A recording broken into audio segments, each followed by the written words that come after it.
Friends, इस video में हम लोग पढ़ने वाले हैं जो हम लोग शुरू किए थे मैथ का क्लास 10th का, वो वास्तविक संख्याएं है। हम लोग बहुविकल्पी प्रश्न पढ़ चुके हैं। इसमें क्या पढ़ने वाले हैं? अति लघु उत्तरीय प्रश्न जो 2 नंबर का आता है। ठीक है, हम लोग इसको राजीव प्रकाशन है, इसको कंप्लीट करेंगे। आप पढ़ सकते हो इससे भी। तो चलो शुरू करते हैं। तो पहला प्रश्न है, निम्नलिखित संख्याओं को अभाज्य गुणनखंडों के गुणनफल के रूप में व्यक्त कीजिए। पहला प्रश्न है, देखो यहाँ पे हम लोग हल करते हैं। पहला है 140। क्या है? 140। इसको हमें अभाज्य गुणनखंडों के रूप में व्यक्त करना है, मतलब अभाज्य गुणनखंड करना है। तो पहले लास्ट में 0 रहता है तो 2 से कटता है, तो 2 से विभाजित करोगे, 2 सत्ते 14, फिर 0 ऐसे उतारोगे, फिर 2 से जाएगा 2 तिहाई 6, 1 बचेगा, 10 हो जाएगा, 2 पंचे 10। देखो 2 और 35 का गुणा करो, ये आएगा, समझ लो सही की हो। फिर ये कटेगा भैया 5 से, 5 एकन्नम 5 सत्ते 35, फिर ये जाएगा किससे? 7 से, 7 एकन्नम 7। इसी को हम लोग बोलते हैं अभाज्य गुणनखंड।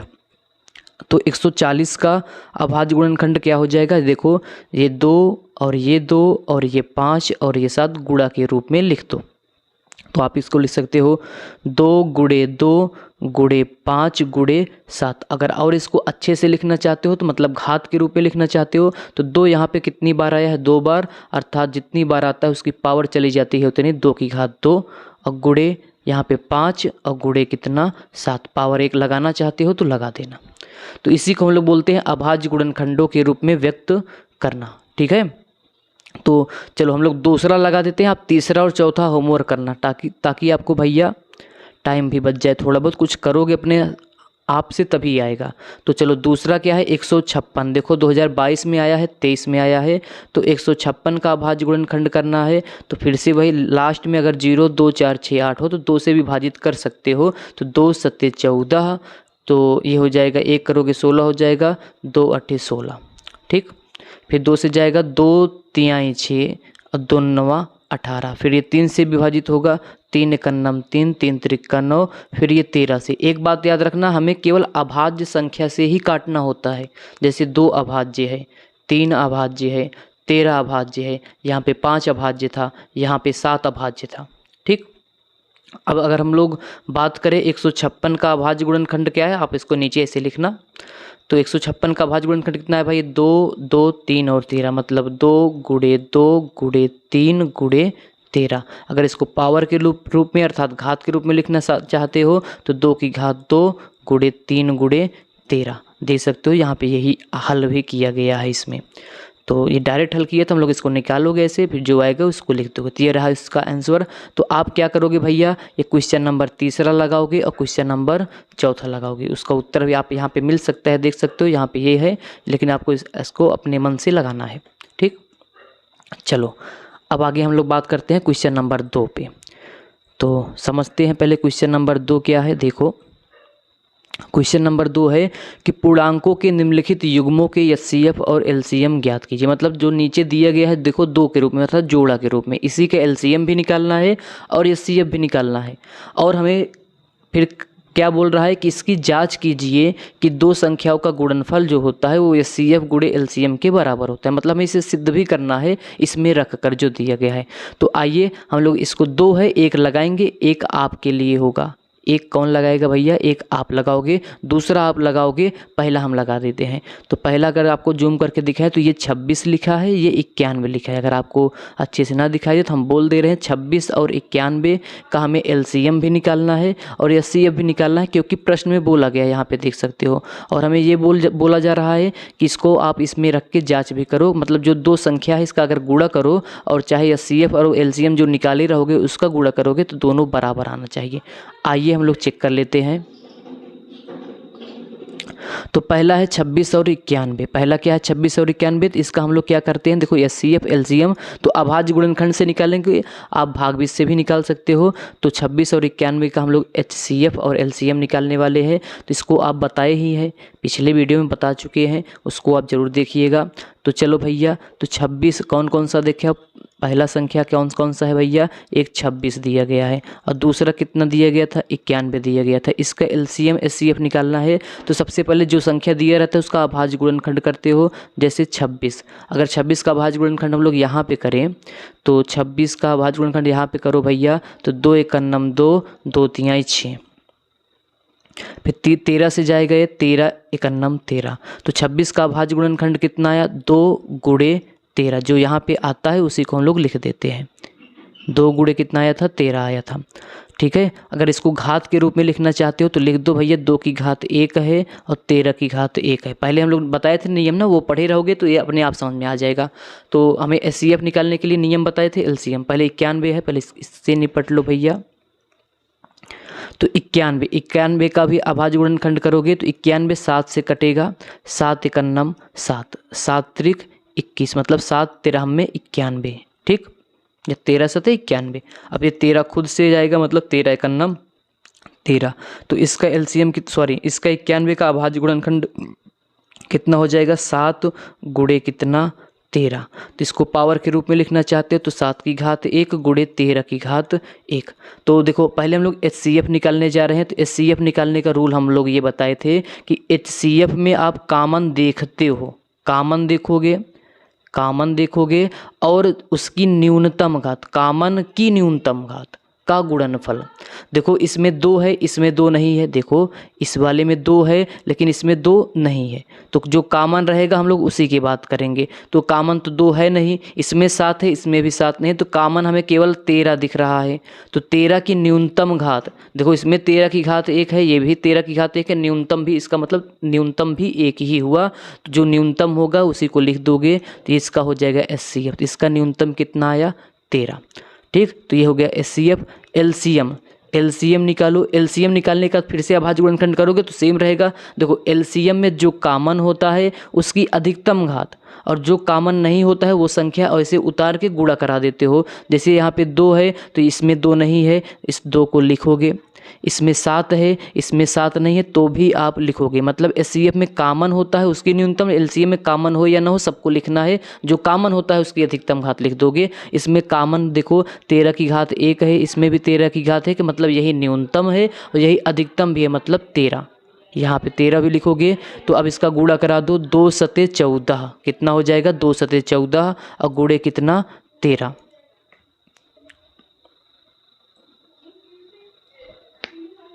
तो इसका गुणा करा दो, तो गुणा कराओगे 13 चौका 52, भाई गुणा देख लेना अपने हिसाब से गुणा कर सकते हो। तो 13 चौका 52 हासिल कितना 5, 13 एकन्नम 13, 13 5 कितना हो जाएगा 18, 182। मतलब इसका अगर आप एचसीएफ देखोगे, इसका एचसीएफ कितना आया 13 आया और इसका एलसीएम कितना आया 182। तो हम लोग चेक करते हैं कि हम लोगों का प्रश्न सही है। तो एचसीएफ 13 ठीक है और एलसीएम कितना 182, ये भी ठीक है। अब देखो प्रश्न में कुछ और पूछा गया था, तो प्रश्न में देख सकते हो यहाँ पे एचसीएफ 13 निकला है। ठीक है, तो प्रश्न में कुछ और पूछा गया था, और क्या पूछा गया था कि 2 संख्याओं का गुणनफल, मतलब जो संख्या का एचसीएफ निकाले हो 2 संख्याओं का, उसका गुणा करोगे तो एचसीएफ गुणे एलसीएम के बराबर होता है। तो हमें सूत्र भी पता होना चाहिए, या फिर यहाँ पे सूत्र तो दिया ही गया है।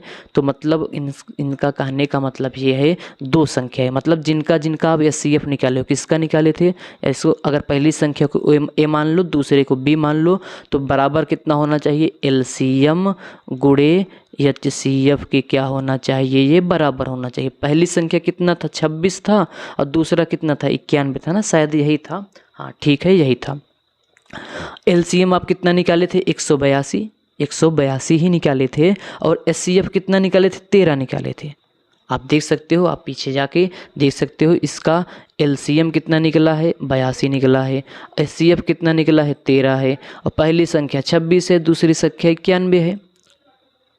तो अब इन्हीं का आपस में गुणा कराओगे। देखो आप गुणा करना, हम गुणा करके बता दे रहे हैं डायरेक्ट, ठीक है।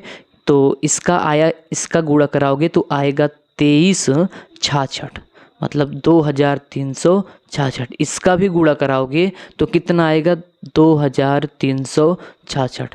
तो देख सकते हो LHS बराबर कितना आ गया RHS। तो यही सत्यता की जांच भी हो गया इसका, ठीक है। आप जो इसका दूसरा पार्ट है सेम ऐसे लगाओगे, अगर ना आएगा तो बता देना, हम कोशिश करेंगे फिर से बताने का, ठीक है। तो चलो देखो दूसरा क्या है 510, भैया दूसरा क्या है, दूसरा है 510 और 92 का क्या निकालना है हम लोगों का, यही निकालना है एचसीएफ भी और एलसीएम भी, और जांच भी करना है, तो आप जांच कर लेना, सेम ऐसे लगेगा। चलो आगे बढ़ते हैं हम लोग। चलो भैया क्वेश्चन नंबर 2 का दूसरा पार्ट आप कर लोगे, ठीक है। देखो आपको भी पढ़ना है, ठीक है, तो इतना तो हल करना पड़ेगा। तो हमारे साथ ऐसे लग जाओ। देखो हम लोग अभी कल से ही शुरू किए हैं, ठीक है, कल से ही शुरू किए हैं। कल से मतलब है आप आज 30 है तो 29 तारीख से या 30 तारीख से ही मान लो शुरू किए। आज से पढ़ोगे तो भी आपको कंप्लीट करा देंगे इससे केवल, ठीक है। तो चलो हम लोग आगे बढ़ते हैं। अगला तीसरा प्रश्न है, तीसरा है अभाज्य गुणनखंड विधि द्वारा, अभाज्य गुणनखंड विधि द्वारा निम्नलिखित के पूर्णांकों के एचसीएफ और एलसीएम ज्ञात कीजिए। देखो जो पढ़ा रहे हैं इतना पढ़ लोगे तो पक्का 90 प्लस आएगा, अगर आ जाएगा इतना आप पढ़ लोगे मेहनत से तो, ठीक। तो अभाज्य गुणनखंड विधि से हमें एचसीएफ और एलसीएम निकालना है, और हमारे हिसाब से जो भाग विधि से होता है वो कोर्स से हटा दिया गया, इसलिए इसमें दिया भी नहीं गया, ठीक है, तो इसका टेंशन ना लो। तो अभाज्य गुणनखंड विधि से एचसीएफ और एलसीएम दोनों निकालना है। तो हम आपको 12, 15, 21 का बता रहे हैं, आप 17, 23 और 29 का बताओगे, ठीक है, या दोनों बता देंगे, कोई दिक्कत नहीं है। तो चलो तो फिर से देख लो किसका हम बताने वाले हैं, 12, 15 और 21 का एचसीएफ भी और एलसीएम भी। तो चलो 12, 15, 21 याद रखना इस बात को, 12, 15, 21 का एचसीएफ तीसरे का पहला पार्ट है ना, तो हम लोग एक बार लिख लेना है, भूल जाओगे। तो किसका किसका तीसरे का पहला पार्ट है, तीसरे का पहला पार्ट है, किसका निकालना है, 12, 15 और 21 का हम लोगों को निकालना है एचसीएफ भी, मतलब हमें एचसीएफ भी ज्ञात करना है और एलसीएम भी ज्ञात करना है। 12, 15, 21 का पहले हम लोग एचसीएफ निकाल लेते हैं, ठीक है। तो देखो एचसीएफ निकालने का अभाज्य गुणनखंड, अभाज्य गुणनखंड विधि निकालना है, याद रखना। तो प्रत्येक संख्या का आप क्या करते हो, गुणनखंड करते हो। जैसे 12, तो पहले 12 का क्या करोगे, अभाज्य गुणनखंड हम लोग यहाँ साइड में करते हैं। 12 का अभाज्य गुणनखंड कैसे करोगे, काटना स्टार्ट करो अभाज्य संख्या से, 2 छंग 12, 2 तिहाई 6, 3 एकन्नम 3, तो ये हो जाएगा 2 गुणे 2 गुणे 3। इसको घात के रूप में लिखोगे, मतलब दो बार गुणा किए हो तो 2 की घात कितना लिख दोगे, 2, और गुणे 3 की घात कितना, 1, इतना करना पड़ेगा। सेम ऐसे 15 का भी निकालोगे, तो 15 का अभाज्य संख्या किससे किससे होगा, 3 गुणे 5, ठीक है। तो इसमें 3 की घात 1 लिख दो और 5 की घात कितना लिखोगे, 1 लिखोगे। और 21 सेम ऐसे 21 उतारोगे तो 21 हो जाएगा, 21 है कितना है, 3 गुणे 7, ऐसे करके देख लेना जैसे हम लोग यहाँ पे निकाले हैं 21, 3 1 7 21 और 7 एकन्नम 7। अगर इसको घात के रूप में लिखोगे तो 3 की घात, देखो घात के रूप में लिखना जरूरी होता है, तभी ट्रिक काम करेगा हम लोगों का। तो इसको 7 की घात 1 लिखोगे। देखो हम लोग बताए थे आपको कि एचसीएफ में क्या करते हो, जो अभाज्य गुणनखंड किए रहते हो सब में कॉमन देखते हो, क्या करते हो, कॉमन देखते हो, और जो कॉमन होता है उसकी न्यूनतम घात, उसकी क्या करोगे, न्यूनतम घात लोगे। जैसे यहाँ पे देखो, यहाँ पे 2 है, अगर आप देखना चाहते हो तो यहाँ पे देख सकते हो, यहाँ पे कितना है, 2 है ना, तो इसमें देखो, इसमें 2 है, इसमें 2 नहीं है, इसमें भी 2 नहीं है, इसमें भी 2 नहीं है, तो कॉमन तो है नहीं, मतलब एचसीएफ में जो कॉमन नहीं होता है उसको छोड़ देते हो। अब इसमें 5 है, देखो इसमें क्या है, 5 है, इसमें 5 नहीं है ना, तो इसमें भी 5 है, सब में होना चाहिए तो नहीं है, इसको भी छोड़ दोगे। इसमें 7 है ना, और कहीं 7 है नहीं, इसको भी क्या करोगे, छोड़ दोगे। अब जो कॉमन है, जैसे यहाँ पे 3 है, इसमें भी 3 है, इसमें तीनों में 3 है, तो जो 3 की न्यूनतम घात होगा, अर्थात इसमें न्यूनतम तो एक ही है, तो इसका एचसीएफ यही हो जाएगा, एचसीएफ जो 3 है यही 3 हो जाएगा। तो ये एचसीएफ निकल गया है। तो अब इसका हमें एलसीएम निकालना है। क्या निकालोगे, एलसीएम। तो चलो देखते हैं एलसीएम कैसे निकलेगा। तो एलसीएम के देखो एलसीएम के लिए फिर से अभाज्य गुणनखंड करोगे, और जो देखो इसमें एलसीएम में क्या होता है, एलसीएम में जो होता है उसमें कॉमन नहीं देखते हो। कॉमन की स्पेलिंग क्या होगा पता नहीं, देख लो। कॉमन नहीं देखते हो, ठीक है। कॉमन नहीं देखोगे, अगर मान लो कॉमन मिल गया तो जो कॉमन होगा उसकी आप अधिकतम घात लोगे, जो कॉमन नहीं होगा उसको भी आप लिखोगे। कैसे, देखो समझो, यहाँ पे LCM बराबर, जैसे इसमें 2 है और कहीं 2 नहीं है। अगर 2 और कहीं नहीं है तो पूरा का पूरा इसे क्या करोगे, 2 की घात 2 उतार दोगे, फिर गुणा लगाओगे। देखो इसमें 3 है, इसमें 3 है, इसमें भी 3 है, इसमें 3 है, तो जो कॉमन होता है उसकी आप अधिकतम घात ले लोगे। इसमें अधिकतम भी 1 है तो इसको लिखोगे 3 की घात 1। और इसमें देखो 5 कहीं भी नहीं है, तो नहीं है तो उसको तो पूरा का पूरा ऐसे उतार लोगे, चाहे हो कॉमन चाहे ना हो। 7 यहाँ पे है, 7 ऐसे उतार लोगे। अब इसी को हल करोगे। 2 की घात 2 का मतलब होता है 4, और 3 की घात 1 का मतलब 3, 5 की घात 1 का मतलब 5, 7 की घात 1 का मतलब 7। गुणा करोगे, 4 3 12 पंचे 60, और जो बचा गुणे 7 इसको कर दोगे तो 7 42 कितना आ जाएगा, 420। कितना आएगा भैया, 420। इसका LCM कितना आ गया, 420। तो ये रहा HCF और LCM अभाज्य गुणनखंड विषय। तो इसमें जो दूसरा पार्ट है, इसमें जो देख सकते हो आप, दूसरा पार्ट जो है कहाँ गया, ये वाला देखो, 1 मिनट रुक जाओ, आपको दिखाते हैं। दूसरा पार्ट क्या था, 17 23 और 29, चाहे आप लगा लो। देखो ये तो अभाज्य सारी संख्याएं हैं, इसको हम लगा देते हैं, आसानी से 1 ही मिनट में आ जाएगा। तो 17 23 29, देखो इसमें कुछ HCF कॉमन ही नहीं आएगा। जब HCF कॉमन, देखो यहाँ पे देख लो, जैसे लगा है ऐसे समझ लो। देखो 17 के अभाज्य गुणनखंड 17 ही होगा, अर्थात 17 गुणे 1 लिख देना। 23 का अभाज्य गुणनखंड 23 ही होगा, तो इसमें भी 1 लगा देना। 29 के अभाज्य गुणनखंड 29 ही होगा, 1 गुणे 29 सब में कर सकते हो। देखो अब जब किसी में कॉमन ही ना हो, HCF में तो कॉमन देखना पड़ता है। अगर HCF में कॉमन नहीं होता है, तो अगर कॉमन ही कुछ ना हो तो उसका HCF 1 होता है, ठीक है। और LCM क्या करोगे, उन्हीं संख्या को गुणा करा दोगे, जो आएगा आंसर सेम वैसे लगाना, ना आए तो बताना, ठीक है। तो अब क्वेश्चन नंबर 4 देखो। क्वेश्चन नंबर 4 क्या है, यदि 306 और 13 14 का HCF 18 है तो उनका LCM ज्ञात कीजिए। वही बहुविकल्पी प्रश्न की सवाल हैं ये। देखो एक संख्या दिया गया है 306 है, दूसरा दिया गया है 1314 है, का HCF कितना है, 18 है। मतलब इन दोनों संख्याओं का HCF 18 है। LCM तो हम लोग संबंध जानते हैं, पहली संख्या गुणे दूसरी संख्या बराबर HCF गुणे LCM, यहाँ से आप आराम से निकाल सकते हो। तो आइए देखते हैं। तो इस प्रश्न को आप ध्यान से देखना। पहली संख्या है 306 और 1314 या 1314, ठीक। इसका HCF कितना है, 18 है। तो यहीं पे लगा दे क्या, इसमें, इसी के बीच में। चलो ट्राई करते हैं, लगेगा तो ठीक है। तो इसका चलो अलग से ही लगाएंगे, आप प्रश्न नोट कर लेना, ठीक है। प्रश्न को आपको नोट करना पड़ेगा, ठीक है। तो किसका किसका है, 306 और 13 14 का हम लोगों को क्या निकालना है। तो चलो देखो प्रश्न क्या है, हम लिख देते हैं एक बार यहाँ से। 306 पहली संख्या हो गया, इसको अगर A मान ले और दूसरी संख्या को B मान ले, तो दूसरी संख्या कितना दिया गया है, 13 14, ठीक। और इन दोनों का HCF दिया गया है, HCF बराबर दिया गया है, कितना दिया गया है, 18। ये निकाल कर पहले से दिया गया है। तो हमसे पूछा जा रहा है कि LCM इसका क्या होगा। तो सूत्र यहाँ पे हम लोग जानते हैं, सूत्र क्या होता है, पहली संख्या गुणे दूसरी संख्या बराबर LCM गुणे HCF। तो पहली संख्या A है, कितना है, 306, दूसरी संख्या है 13 14, अब बराबर LCM तो ज्ञात करना है, इसको ऐसे आप लिख दोगे। अब गुणे HCF कितना दिया गया है, 18 दिया गया था। तो देखो इस 18 को इधर लेकर आओ, इधर गुणा हो रहा है तो इधर भाग हो जाएगा। तो 306 गुणे 13 14 बटे कितना, 18, बराबर यही हो जाएगा LCM के।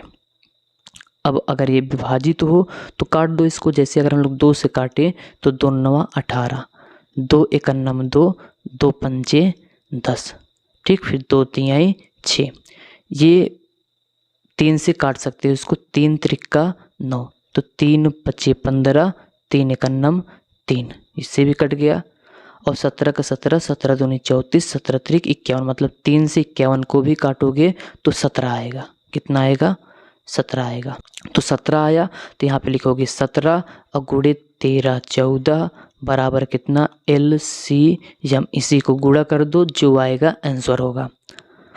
तो आप इसका गुणा करके देखना, इसका गुणा पता है कितना आएगा 22,338। इसका गुणा करोगे कितना आएगा 22,338 बराबर कितना LCM। गुणा तो आता ही होगा ना, गुणा भाई आना भी चाहिए। तो ये हो गया, ये चौथा क्वेश्चन हल हो गया है। ठीक, अब आइए 5वें प्रश्न पे चलते हैं। अब आइए 5वें प्रश्न पे चलते हैं। तो अगला क्वेश्चन नंबर 5 है कि किसी खेल के मैदान के चारों ओर एक वृत्ताकार पथ है। इस मैदान का एक चक्कर लगाने में प्रिया को 18 मिनट लगते हैं, जबकि इसी मैदान का एक चक्कर लगाने में मयूर को 12 मिनट लगते हैं। माना वे दोनों एक ही स्थान और एक ही समय पर चलना प्रारंभ करके एक ही दिशा में चलते हैं। तो देखो ऐसे प्रश्न कैसे लगाओगे आप देखो। और अभी इसमें और कुछ प्रश्न बोला गया है, उसको हम लोग देखते हैं। तो चलो देखो भैया, उसके बाद ये प्रश्न और है, कितने समय बाद वे पुनः प्रारंभिक स्थान पर मिलेंगे। मतलब देखो इसमें हल किया गया है। देखो हल बहुत ही आसान है। जब ऐसे प्रश्न में क्या किया करो, जब एक ही स्थान से चले और एक ही स्थान पर पुनः कब मिले तो उसका आप LCM निकालोगे। क्या निकालोगे इसका LCM। कैसे देखो, प्रिया को एक चक्कर लगाने में कितना समय लग रहा है 18 मिनट, इसी में बता दे रहे हैं, इसी में समझ लो। और मयूर को एक चक्कर लगाने में लगा समय बराबर कितना 12 मिनट। देखो चूंकि वे एक ही समय चलना प्रारंभ करते हैं तथा एक ही दिशा में चलते हैं, इसलिए सर्वप्रथम दोनों समयों का क्या निकाल लो आप LCM, 18 और 12 का। तो हम लोग क्या करेंगे, सबसे पहले 18 और 12 का LCM निकालेंगे। तो आइए 18 12 का LCM निकालते हैं। सबसे पहले इसका अभाज्य गुणनखंड करोगे। अभाज्य गुणनखंड 18 का कितना आएगा 2 गुणे 3 गुणे 3। कैसे आया यहाँ पे करके देख सकते हो। 2 9 18, 3 त्रिका 9 और 3 1 3। तो ये हो गया। अगर इसको घात के रूप में लिखना चाहते हो तो यहाँ पे लिख सकते हो 2 की घात 1 गुणे 3 की घात 2। और कितना था 12 मिनट था, तो इसका 12 का भी क्या निकाल लो भैया, अभाज्य गुणनखंड। तो 12 का निकालोगे तो कितना आएगा 2 छंग 12, 2 तिहाई 6 और 3 1 3। तो मतलब 2 गुणे कितना 3। तो देखो इसको गुणा करोगे 12 आना चाहिए। 2 दूनी 4 3 12, ठीक है। 2 की घात 2 आया और गुणे 3 की घात कितना आया 1। तो हम लोग LCM कैसे निकालते हैं, LCM बराबर, देखो LCM में हम लोग कॉमन नहीं खोजते हैं। अगर कॉमन है तो उसकी अधिकतम घात ले लो, अगर नहीं है तो वो संख्या इससे उतार के गुणा कर देते हो। तो इसमें देखो 2 भी कॉमन है, क्योंकि 2 इसमें भी है 2 इसमें भी है। तो जब कॉमन रहता है तो हम लोग अधिकतम घात लेते हैं LCM में 2 की घात 2। नहीं रहता तो हम लोग क्या करते हैं पूरा ऐसे उतार लेते हैं। अब इसमें अधिकतम 3 की घात 2 है तो गुणे लिखोगे 3 की घात 2। इसको हल करो, 2 दूनी 4, 3 का स्क्वायर कितना होगा भैया 9, 2 का स्क्वायर 4, 3 का स्क्वायर 9, तो 9 चौके कितना 36। तो कितने मिनट बाद ये मिलेंगे दोबारा 36 मिनट बाद। ठीक, तो चलो ये क्वेश्चन नंबर था। अतः 36 मिनट बाद प्रिया और मयूर प्रारंभिक स्थान पर मिलेंगे। चलो अगला प्रश्न है। अगला प्रश्न को थोड़ा ध्यान देना। देखो इम्पॉर्टेंट प्रश्न है, ये सवाल हर बार पूछा जाता है तो ये भी पूछने की संभावना ज़्यादा है। प्रश्न क्या है, बिना लंबी विभाजन प्रक्रिया किए ज्ञात कीजिए कि क्या निम्नलिखित संख्याओं का दशमलव प्रसार शांत होगा या अशांत आवर्ती होगा। अपने उत्तर के लिए कारण दीजिए। तो चलो देखो हम आपको बता चुके हैं, अगर बिना भाग दिए आपको हल करना है तो सीधी बात है, हर जो हर होता है उसको क्या करोगे, देखो उसका अभाज्य गुणनखंड निकालोगे। क्या निकालोगे, अभाज्य गुणनखंड निकालोगे। और अभाज्य गुणनखंड में अगर 2 की घात यम और 5 की घात यन के रूप का आ जाता है तो ये दशमलव प्रसार क्या होता है, शांत होता है। इसमें भी देखो अगर ध्यान से देखो तो यहाँ पे 7 आ गया है। इसका मतलब ये ऐसा नहीं है कि पहले आप देखो, हम लोग चेक करते हैं क्या ये ऊपर और नीचे आपस में कट तो नहीं रहा है किसी संख्या से।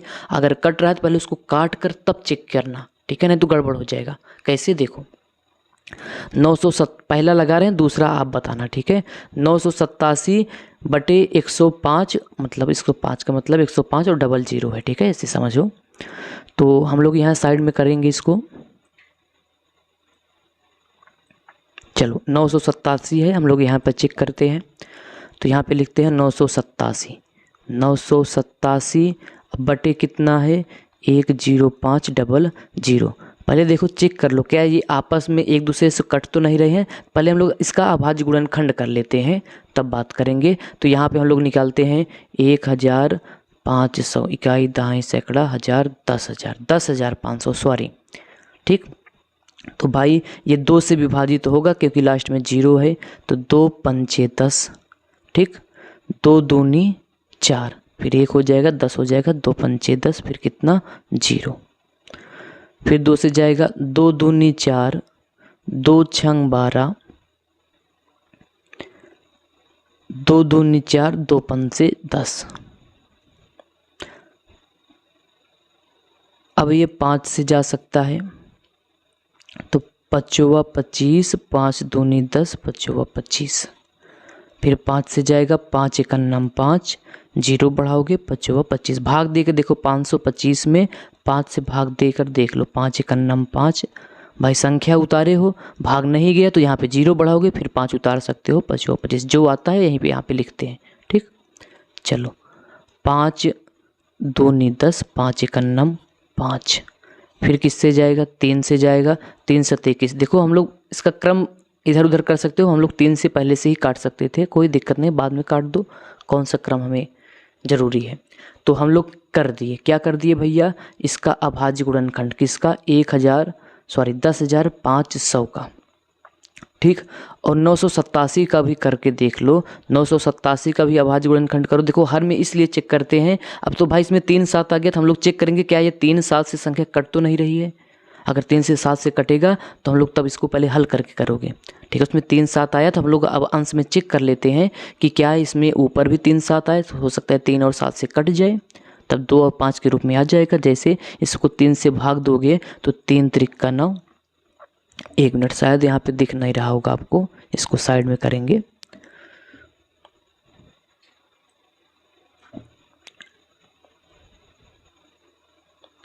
तीन त्रिक 9, 3 दूनी 6, 3 9 27। अब ये 3 से कटने वाला नहीं है, 7 से काट के देख सकते हो, तो 7 चौके भैया 28, सही है। 32 में अगर 28 घटाओगे तो 12 में से 8 गए 4 49, और 7 सते 49, सही है कि नहीं सही है। अब ये किससे जाएगा भैया 47 से, 47 51 47, ठीक। तो मतलब हम लोग क्या किए, देखो पहले हम लोग क्या किए 987 का अभाज्य गुणनखंड कर लिए और 10,500 का, तो जो आया है हम लोग यहाँ पे लिखते हैं। तो यहाँ पे है 987 बटे 10,500 अभाज्य गुणनखंड जो आया, जैसे 987 का आया था 3 गुणे 7 और गुणे कितना 47, इतना आया था। और 10,500 का हम लोग देखो यहाँ पे आया है, ये रहा। इसमें 1 2 बार आया है, 5 कितनी बार आया है 1 2 3 बार आया है। तो चलो इसको ऐसे लिखते हैं, 2 बार आया था मतलब 2 की घात 2, 5 3 बार आया था, और 1 7 आया था और 1 3 आया था। 3 से 3 काट सकते हो, 7 से 7 काट सकते हो। अब देखो, अब ऊपर गुणा करा दो, ऊपर गुणा कर दिए, ऊपर गुणा तो कुछ रहेगा नहीं कुछ भाई, ऊपर गुणा कुछ होगा नहीं, तो यहाँ पे 47 लिखोगे। और देखो ये आ गया 2 की घात 2 गुणे 5 की घात 3, तो देखो किस रूप का है ये भैया है 2 की घात यम और गुणे 5 की घात यन के रूप का है। तो दशमलव प्रसार क्या है ये शांत, हम लोग भाग भी नहीं दिए और दशमलव प्रसार क्या आ गया शांत। तो कारण यही दोगे कि यह इसका हर जो है 2 की घात यम गुणे 5 की घात यन के रूप का है, ठीक। चलो अब उम्मीद है आप समझ गए होंगे, ठीक है। तो इसका दूसरा पार्ट आप लगाओगे, देखो इसमें दूसरा पार्ट में ध्यान से देखो तो ऊपर से कटेगा नहीं, मतलब 5 की घात 7 7 की घात 5 नहीं कटने वाला है। तो ये 2 5 7 के रूप का है, ना कि 2 की घात यम 5 की घात यन के रूप का है। तो ये दशमलव प्रसार क्या होगा अशांत आवर्ती होगा। तो हम लोगों का अब ये तो समाप्त हो गया अति लघु उत्तरीय प्रश्न। अब 4 नंबर का, ठीक है। अब कौन सा पढ़ोगे 4 नंबर का।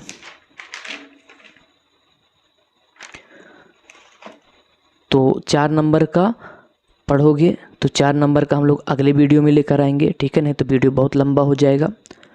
तो चलो देख सकते हैं हम लोग इसका अगला पार्ट जो 3 होगा वो नेक्स्ट वीडियो में लेकर आएंगे। वीडियो को लाइक, चैनल को सब्सक्राइब जरूर करिए। मिलेंगे नेक्स्ट वीडियो में, तब तक के लिए धन्यवाद।